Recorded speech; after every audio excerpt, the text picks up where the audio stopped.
They once lived in happiness, a family of love, wealth, and dreams. But behind golden walls, cracks began to form. The wife gave loyalty, yet another woman offered him fire.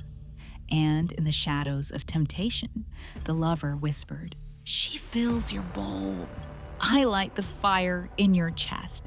Do you want to live fed or alive?" Weak, the husband confessed, "Every day with her feels like walking through dust.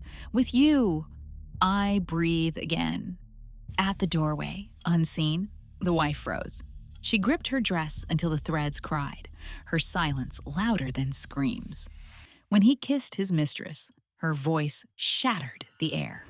"I gave you my youth, and you traded for a shadow." But the shadow smiled, unashamed, and hissed her ultimatum. She knows. The cage is open. Step out or rot inside it. And the husband, like a coward, whispered back, "Then I'll end them." From the hallway, the child heard everything, and innocence cracked that night.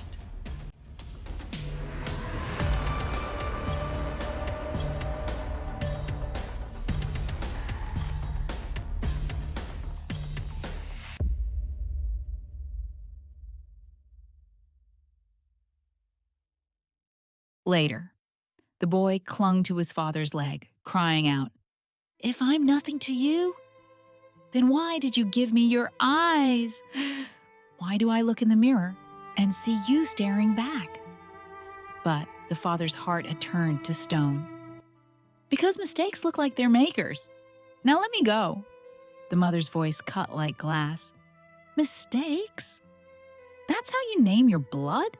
And the mistress sneered, "He belongs to the past, and the past doesn't feed you."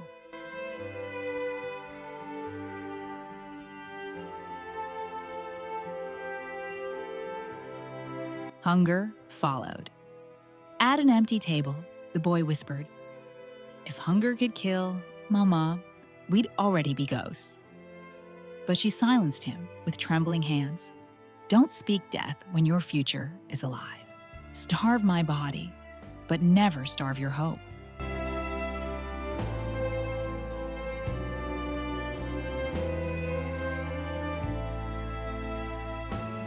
In the market, the boy offered her a coin. "I saved it by skipping meals. What's knowledge if I can't keep you alive?" But she pressed it back into his hand. "And what's life if you kill your mind to save me? Keep it. Build a brain sharper than hunger. That will feed us both." Her body broke, her will did not. "If suffering must eat, let it eat me, not you." And through tears, the boy vowed, "Then I'll make sure one day suffering starves." Years passed, the boy became a man, strong, unbroken, a pilot in the very sky his mother once spoke of. She stood, proud, her tears turned to joy. But the father fell, alone, broken. Ragged in the streets, he muttered, "I sold love for lust, and lust sold me back to nothing." When he saw his son in uniform, his voice cracked. "He carries my face, but none of my shame. Thank God for that." In the end, fate dragged them together once more. Shaking, the father whispered, "I once walked streets where men bowed.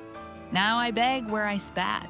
Tell me, is there a name for a man who loses everything he touched?" And the son, cold but steady, answered, "Yes, there is.